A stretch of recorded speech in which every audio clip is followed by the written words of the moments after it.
기도를 이렇게 나오니까 소예배실에 이렇게 아주 장식을 아름답게 해놨더라고요. 그러니까 어린이 주일이라고 우리 유년부 우리 전도사님하고 또 교사들이 어제 와서 이렇게 예쁘게 시장을 해놨구나. 참 마음이 기쁘고 또 우리 교사들이 헌신하는 걸 볼 때 얼마나 마음이 흐뭇하고 좋았습니다. 우리가 지금 어린이 주일을 맞이하게 되죠. 5월달은 우리 자는 가정의 달, 다음은 어버이 주일, 스승의 날, 이런 날이 계속되어지는데 오늘은 어린이 주일입니다. 자, 어린이 주일을 맞이해서 우리 어린이들, 우리 렘넌트를 다 우리 어른들을 사랑하고 또 특히 우리 자녀들을 누구보다도 사랑하고 우리 자녀들을 다 훌륭하게 또 성공하는 인물로 키우기를 원하는데 사실 제 개인적인 생각입니다. 그 사람이 정말 인생 성공했느냐? 물론 여러 가지 잣대를 댈 수 있어요. 세상적으로 돈도 많이 벌고 출세도 하고 명예도 얻고 그렇게 하면 굉장히 그 성공한 사람으로 우리가 보통 보지만 제 생각에는 우리 자녀를 정말 하나님이 원하는 성공한 인물로 키우는 것이 저는 인생의 성공이다. 그렇게 제가 생각하고 있습니다. 육신적으로 말해봅시다. 내가 세상에서 열심히 사업해서 돈을 많이 벌고 그리고 사회적인 지위도 갖추고 그리고 굉장히 지금 성공의 자리에 있어 모든 사람이 부러워하는 자리에 있다 합시다. 그런데 내 자녀가 다 무너져 버렸다. 내 자녀가 한 명도 없이 다 이상하게 정신 그리고 영적 문제 타락되어 있는 자리에 있다. 어떻게 되겠어요? 전혀 그 마음에는 기쁨이 없을 겁니다. 그리고 이 사람이 죽고 난 뒤에는 그 가문 자체가 무너져 버립니다. 아버지가 쌓아놓은 그 아버지가 쌓아놓은 명예, 아버지가 쌓아놓은 그걸 그 자녀들이 유지하겠냐고 말이에요. 평생을 자녀들을 위해서 헌신하고 희생하고 자녀를 믿음 안에서 잘 양육했다. 진짜 노년이 행복할 겁니다. 하나님 앞에서 하나님 안에서 제대로 성공한 인물이니까 부모에게 효도하는 것은 말할 것 없죠. 기본이죠. 그 정도가 아니고 하나님 앞에 우리 자녀들이 정말 손에 붙잡혀 제대로 쓰임 받아서 그 자녀들이 하나님 앞에 매일같이 영광 돌리는 그 일에 헌신한다면은 얼마나 부모들이 흐뭇하고 기쁘겠습니까? 그렇게 힘들게 키운 그 부모의 보람됨이 얼마나 느끼게 되냐고 말이에요. 이미 나이가 들어서 이제 애들이 다 큰 경우에는 어쩔 수가 없겠지만은 지금 어린 자녀들 키우고 있는 부모님들은 오늘 메시지를 정말 마음에 담아 두시기 바랍니다. 왜냐? 틀림없이 여러분 잊어버리고 혹시 기억하게 되면 나중에 가면은 그때 목사님이 그런 말씀하시는데 정말 그렇네. 이미 늦어요. 나이는 지금 이제 70이 넘어가고 자녀들은 다 이상하게 되어버리고 신앙생활도 안 하고 타락되어서 무너져 있다면은 어떻게 되겠습니까? 참 그 말년이 지옥 못지않게 힘들겠죠. 그래서 어릴 때에 제대로 하나님 앞에 쓰임받을 수 있는 인물로 키우고 또 지금 결혼을 했는데 자녀가 없다. 절호의 기회죠. 이상하게 지금 저도 계속 기도하고 있습니다만 우리 교회에 지금 한 결혼한 가정 가운데 지금 결혼을 했는데 아직 자녀가 없어서 그것 때문에 기도하고 있는 가정이 한 6가정 정도 되는 걸 알고 있습니다. 지난해 결혼한 가정이 한 5가정 됐는데 오직 유일하게 한 가정에만 지금 이제 아기를 가지고 곧 6월달 되면은 이제 못 본다 그런 얘기를 듣는데, 여러분 절호의 기회입니다. 낙심하지 말고 하나님이 한나처럼 제대로 언약 잡고 기도해서 그 언약 안에서 자녀를 낳고 그 언약 안에서 정말 하나님 앞에 제대로 쓰임받는 자녀를 키워서 성공하는 인물로 삼으라고, 하나님께서 내게 아직까지 새해 문을 열어주지 않는다 그렇게 생각하시고, 여러분들이 정말 오늘 메시지 서론 부분을 잘 들으시고 여러분 언약을 잡고 기도해서 응답 받으시길 바랍니다. 여러분 하나님 앞에 인정받고 쓰임받는 인물은 세상 기준이 아닙니다. 첫 번째로 하나님 앞에 쓰임받으려고 하면은 하나님이 원하시는 인물은 어떤 인물이냐? 영원한 언약 그리스도, 그리고 시대적인 언약 세계 복음화가 그 렘넌트 속에 각인되어 있는 경우입니다. 왜 그러냐를 알아야 돼요. 왜 우리 특히 강단에서는 복음을 많이 강조하고 세계 복음화를 많이 강조할까요? 왜 그렇게 할까요? 거기에 대한 답이 우리 어른들부터 나야 돼요. 왜 이 세상이 어려울까요? 어려운 진짜 원인은 뭘까요? 창세기 3장 3가지 문제거든요. 인간이 사단에게 속은 거예요. 죄를 지은 거예요. 그래서 저주장이 오는 거예요. 모든 사람 미안하지만 사단의 손에 잡혀서 너희 아비 마귀. 그러면 이 악한 마귀에게 잡히면 왜 문제가 있냐? 도적이 오는 것은 도적질하고 죽여 멸망시키는 거기 때문에.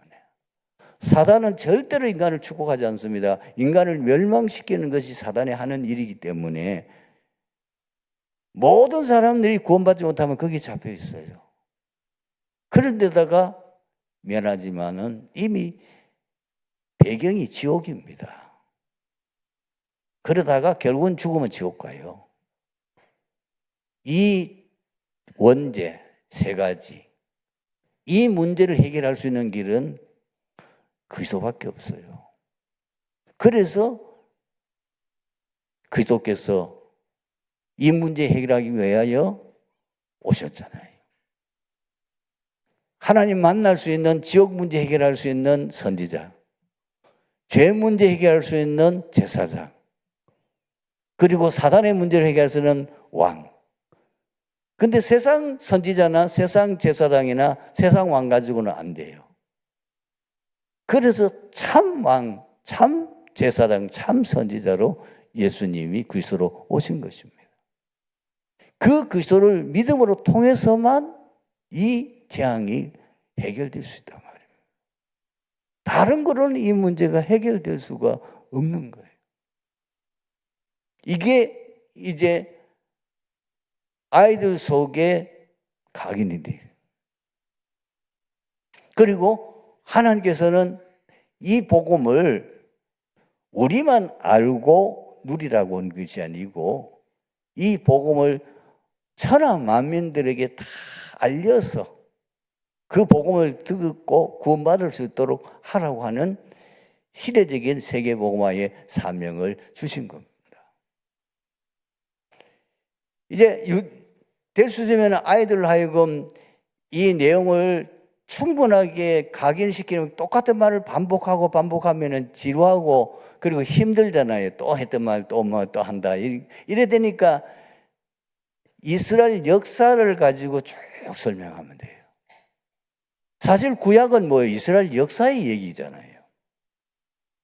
그런데 구약 이스라엘 역사 가운데에 창세기 외에는 이스라엘 백성들이 엄청난 고난과 재앙과 전쟁의 고통 속에서 저주받았다는 것, 이 얘기입니다. 재앙받았다는 이 얘기예요. 이 요셉이 복음을 깨닫고 정말 애굽 살리고 그 시대의 세계 살렸어요. 그렇게 해서 애굽에 완전히 귀빈 대접받으면서 내려갔어요. 그런데 요셉이 세상을 떠나고 난 후에 복음 놓치고 사명 놓쳤어요. 그래서 400년 동안 노예된 거예요. 그걸 회복하는 날 회복됐어요. 그게 뭐죠? 바로 모세를 통한 유월절 사건. 그래서 가나안 땅에 도착해서 가나안 들어왔는데 얼마 안 가서 또 복음 놓치니까 이제는 뭐죠? 계속 전쟁을. 여러분 이제 사사기 보세요. 계속 열왕기 보세요. 열왕기 그리고 역대기 계속 전쟁이에요. 복음 잡으면 회복했다가 복음 놓치면 또 결국은 뭐죠? 복음 놓치고 사명 놓치니까 북쪽 이스라엘은 완전히 이 아수르의 멸망을 받게 되고 남쪽 유다는 결국은 성전이 있으면 뭐합니까? 아무 역할을 못하는 거예요. 그걸 가지고 복음 전하고 복음을 자기가 가지고 세계를 살려야 되는데 그 일을 못하니까 성전 무너뜨려 버렸어요. 그리고 포로 잡아가 버렸어요. 신약시대에 예수님이 주인공으로 오셨는데 그 예수 십자가 못 박아 죽였어요. 주 70년에 완전히 이스라엘은 멸망돼 가지고 이 24개 나라로 흩어졌어. 언제까지? 주 70년부터 1948년 독립될 때까지 양 1900년 동안 저주재앙과 멸망과 유리방황하는 비참한 생활을 한 거예요. 원인은 딱 한 가지밖에 없어요. 복음 놓치고 사명 놓쳤어요. 우리 한국의 역사도 얘기해 주셨어요. 우리 한국의 역사가 5,000년의 역사를 자랑한답니다. 그러나 이 땅에 복음이 들어와서 이 복음을 통해서 이 어둠의 세력이 무너지고 이 재앙이 무너지기 시작하기 전 어떻습니까? 저 고조선부터 시작해가지고 삼국시대, 고려시대, 이시조던 시대 계속 저주재앙. 거의가 중국 아니면은 가끔 일본에 지배받아요. 왜? 복음이 없으니까. 결국은 하나님이 아닌 나무 보고 신하고 절하고 돌 깎아 만들어 놓고 절하고 매일같이 무당 불러놓고 부닥거리하고 그것 가지고 인생 문제 해결하려고 그야말로 지금 창세기에 나오는 그대로잖아요. 성경에 나오는 그대로잖아요. 창세기 3장, 6장, 11장 그리고 사도행전에 나온 13장, 16장, 19장 무속 그리고 점술 그 다음에 우상숭배 거기다가 이미 운명이 빠져 있잖아요. 이 6가지 운명 속에 잡혀 있는 게. 우리 민족이 이 땅에 복음이 들어오기 전까지 얼마나 저주재앙과 고통에서 겪었는지. 좀 똑똑하고 한 분들은 한번 저 올라가 보세요. 원나라에 얼마나 우리가 처참하게 모욕을 당하고 수치를 당했는지.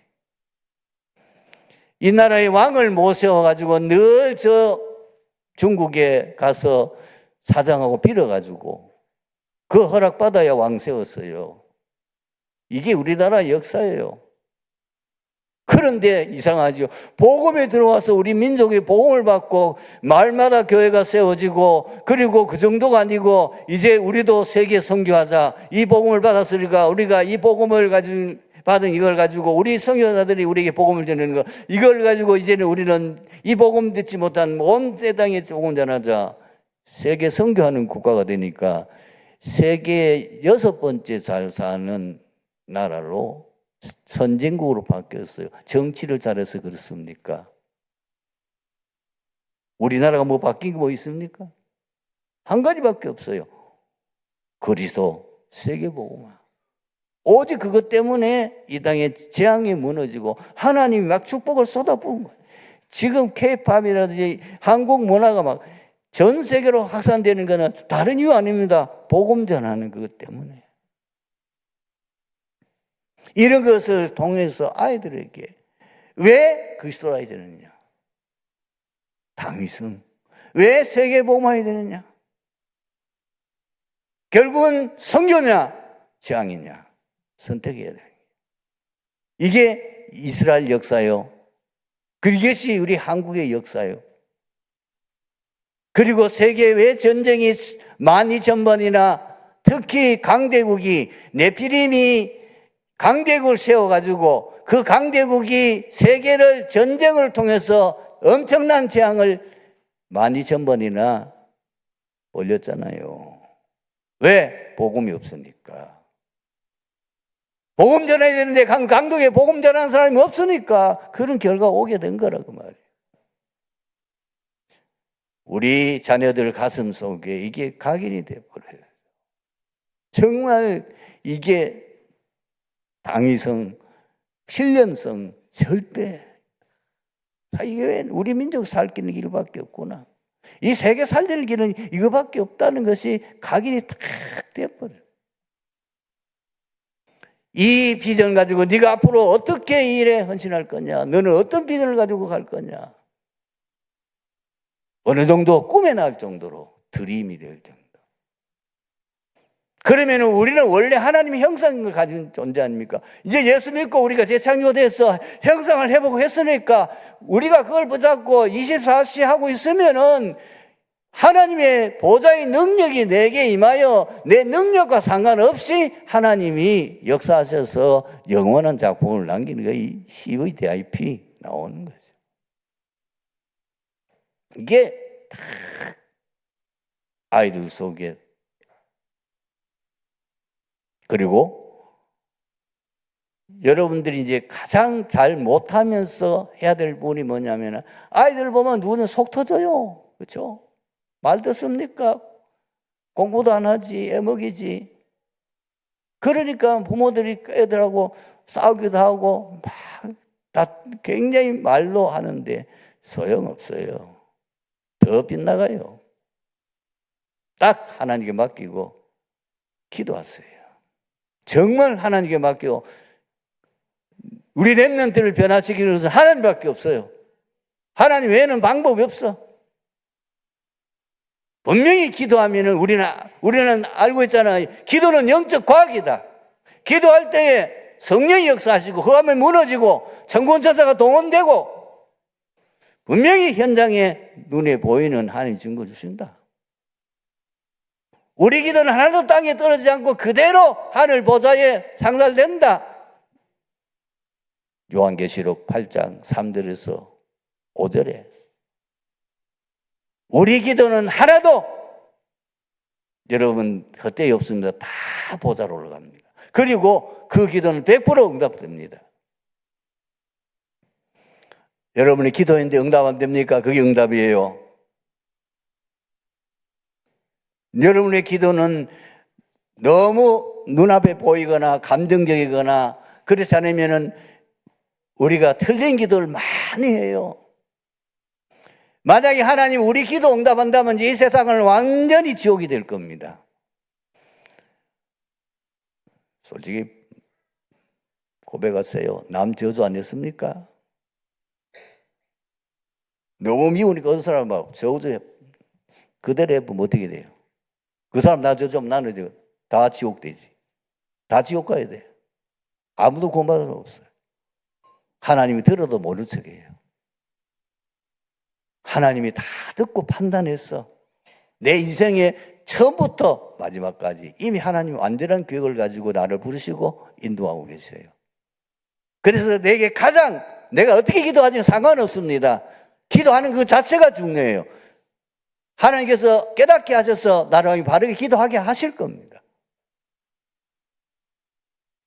하나님께서 우리 후대 살리는 길은 기도밖에 없어요. 무릎 꿇어야 돼요. 하나님 앞에 엎드려서 기도해요. 그래야 그 아이를 변화시켜 할 수 있지. 다른 방법은 없어요. 그리고 우리 후대 살리는 길이요, 말에 있어요. 절대로 이제는 우리 렘넌트를 보고는 부정적인 말이나 불신앙의 말을 하지 마세요. 부정적인 말이나 불신앙의 말이 100% 사실이에요. 거기 우리가 속는다니까요. 여러분, 키 작은 사람을 보고, 아이를 보고 키 작다 얘기해 보세요. 시험 들어요. 키 작은 거 맞잖아요. 키가 1m 60밖에 안 되는 아이 보고 키 작다 이게 틀린 말이에요. 안 그래도 자기가 그것 때문에 굉장히 상처받고 그것 때문에 고민하고 있는데 그거 갖다 키 작다 얘기해 보세요. 그 아이요, 시험 들어. 그 아이의 좋은 점 얘기하세요. 그 아이의 장점을 얘기하세요. 계속. 너는 앞으로 하나님 앞에 귀하게 쓰임받는 인물이 될 거야. 왜? 너는 언약 잡았잖아. 그리고 엄마가 너를 위해서 항상 기도하고 있어. 너는 모르지만은 너를 위해서 나는 24시간 기도하고 있어. 그리고 많은 분들이 너를 위해서 기도하고 있어. 그 아이에게 소망을 주고 비전을 주고 꿈을 주는 게.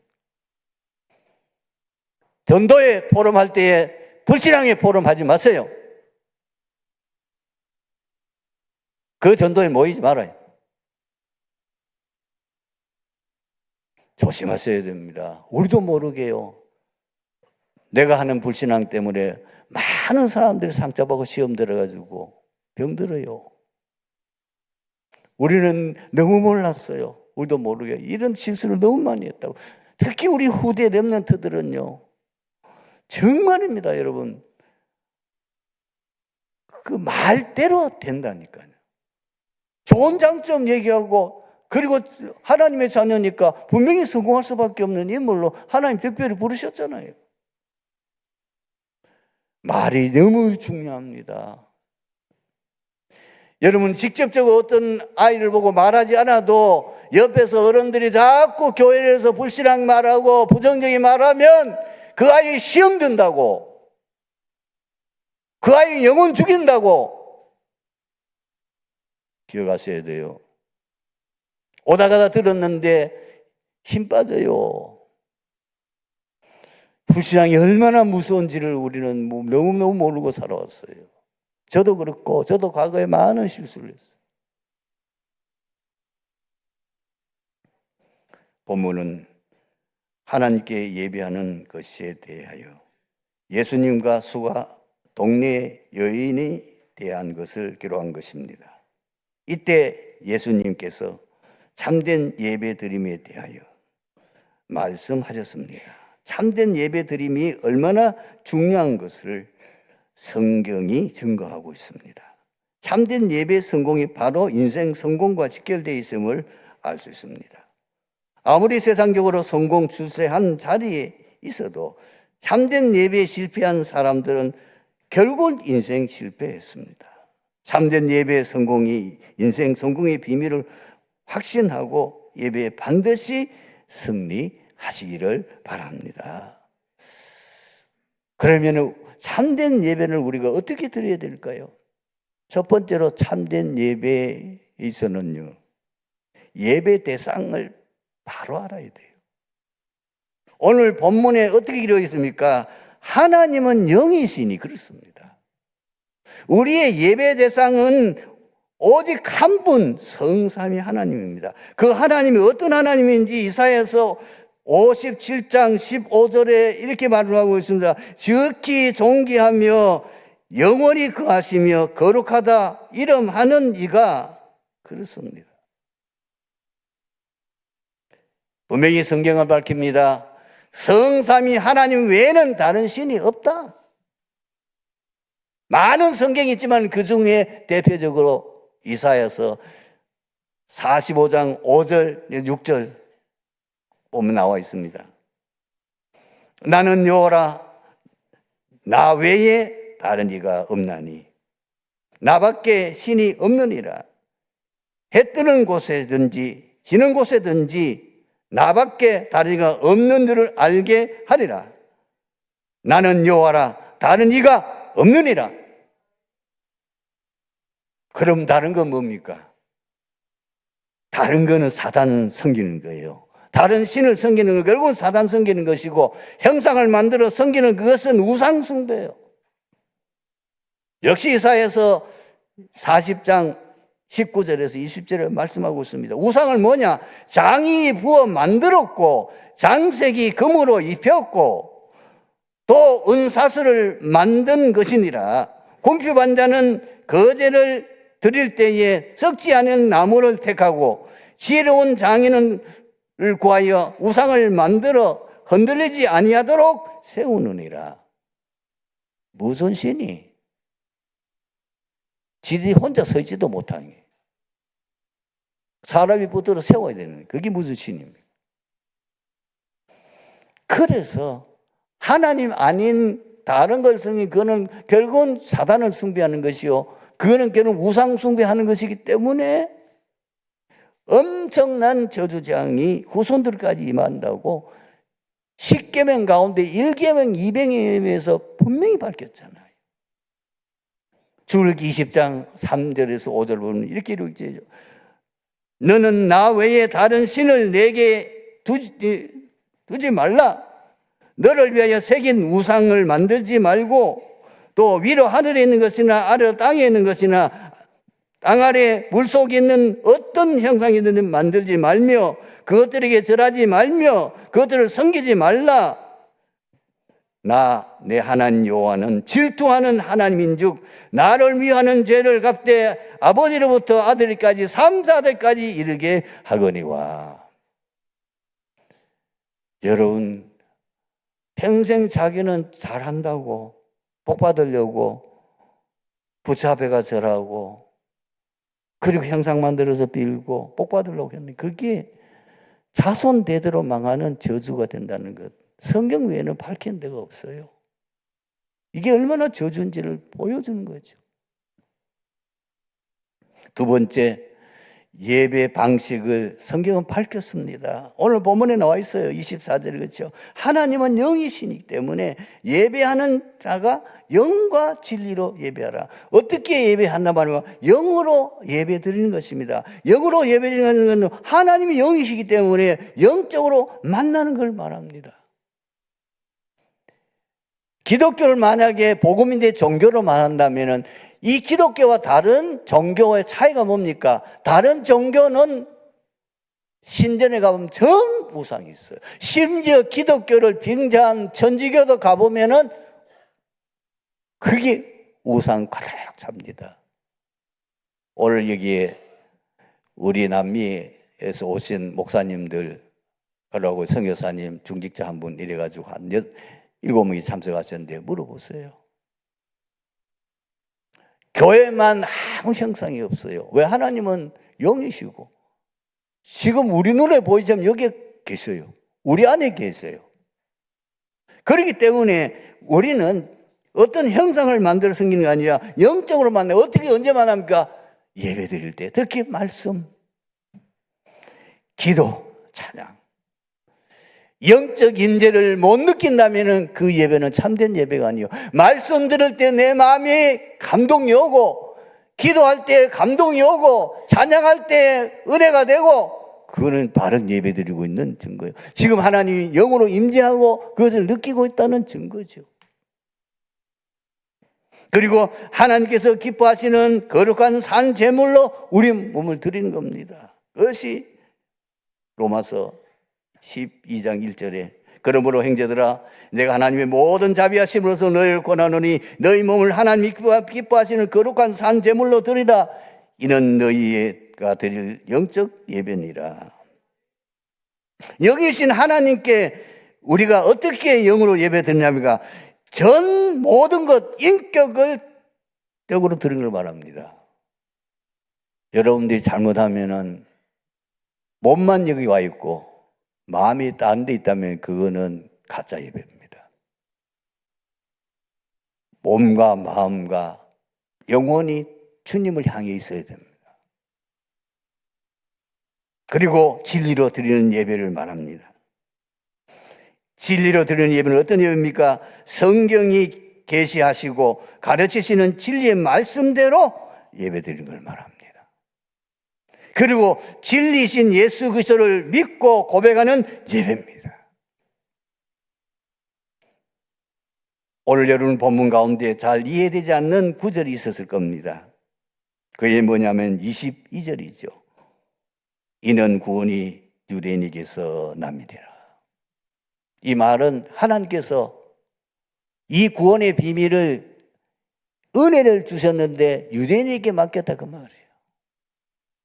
복음을 누구에게 맡겼느냐? 유대인에게 맡겼다. 쉽게 설명합니다.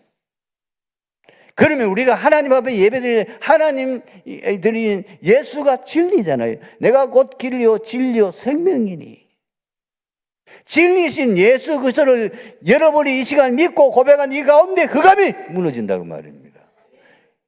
완전히 운명에서 빠져나오는 시간이 되어진다고 말입니다. 여기에 보좌의 능력이 임하는 시간이라고 말입니다. 그래서 지금 사단이 한 짓을 보세요. 크리스마스 이름 부르지 마. 기도할 때에 예수 이름으로 기도하지 마. 사단이 하는 작업. 왜? 사단은 그리스도 이름 앞에 벌벌벌 떠는 거예요. 그리스도 이름 앞에 결박되는 거예요. 지금 이 사단이 이런 짓을 지금 3단체와 함께 유대인과 함께 심지어 천주까지 합쳐가지고 종교다원론을 주장하면서 우리는 유대인 그리고 아랍인 그리고 기독교 한 조상 육신의 조상은 맞지만 그러나 복음은 아닙니다. 복음은 오직 예수 그리스도만이 복음입니다. 사단의 전략을 우리가 잘 알고 속지 말아야 되죠. 그리고 예배하는 장소는 어디입니까? 오늘 이게 질문했어요. 왜 질문했을까요? 유대인들은 예배하는 장소가 예루살렘 성전이다. 그러니까 이 사마리아 사람들은 아니다. 그리심산에 세우니 그 성전이다. 싸웁니다. 주님께서 말하면 뭐죠? 그것도 이것도 아니다. 참 예배할 때가 오나니. 그러면서 예배하는 자는 영과 진리로 예배할지니라. 사실 여러분 예수 믿는 사람이 성전이에요. 분명히 성경이 말씀하고 있잖아요. 너희가 하나님의 성전인 것과 하나님의 성령이 너희 안에 거하신 것을 알지 못하느냐. 고린도전서 6장 19절에도 이렇게 말씀하셨습니다. 너희 몸은 너희가 하나님께로부터 받은 바 너희 가운데 거하시는 성령의 전인 줄 알지 못하느냐. 우리가 이제 예배를 좀 더 잘 드리기 위해서 곳곳에다가 예배당을 만들어가지고 트리니티 교회가 아니고 사실 트리니티 예배당이죠. 여러분이 교회예요. 저가 교회예요. 성전이 여기서 모여서 예배 좀 잘 드리기 위해서 모이는 거죠. 그래서 실상은 뭐죠? 장소에 구애등이 없이 어디든지 예배 드릴 수 있어요. 예배는 이제는 특별한 거. 문제는 뭐냐면 영이신 하나님과 어떻게 우리가 깊은 예배 시간을 갖고 갖느냐 하는 겁니다. 그것이 바로 베델에서 일어난 이 야곱이 본 사실이잖아요. 자기는 하나님이 자기 집에만 있는 줄 알았는데 지금 그 베델에 나타나신 걸 보고 거기에 그가 뭐죠? 제단을 쌓고 그 예배드리고 예산집을 집어가면서 거기서 서운하잖아요. 내가 다시 돌아오게 되면 여기서 하나님 앞에 내가 11조 드리고 여기서 내가 하나님 앞에 예배 드리겠습니다. 그래서 베델 하나님의 집 그 말입니다. 원래 이름은 루스요. 오늘 말씀의 결론입니다. 예배의 성공을 위해서 진짜 중요한 우리의 자세입니다. 여러분들이 참 예배를 드리기 위해서 우리는 늘 예배 중심의 삶을 사는 거예요. 그리고 우리가 진정을 하나님 앞에 예배 성공하기 위해서는 미리 예배 계획하고 그리고 준비하는 겁니다. 그리고 예배 시간에 예배에 집중하고 받은 은혜 기록하고 거기서 기도 제목 찾고 거기서 한 주간 실천할 것을 실천하면서 매주간 응답받아 예배에 승리하는 삶을 살아가는 겁니다. 이 축복이 우리와 함께 하기를 주님으로 축원합니다. 아버지 하나님 감사합니다. 오늘 말씀 속에서 이 자리에 참석한 트리교회 모든 성도들이 참 예배, 참된 예배자, 참된 예배의 승리자의 응답과 축복을 누리게 주옵소서. 예수 그리스도의 이름으로 기도합니다. 아멘.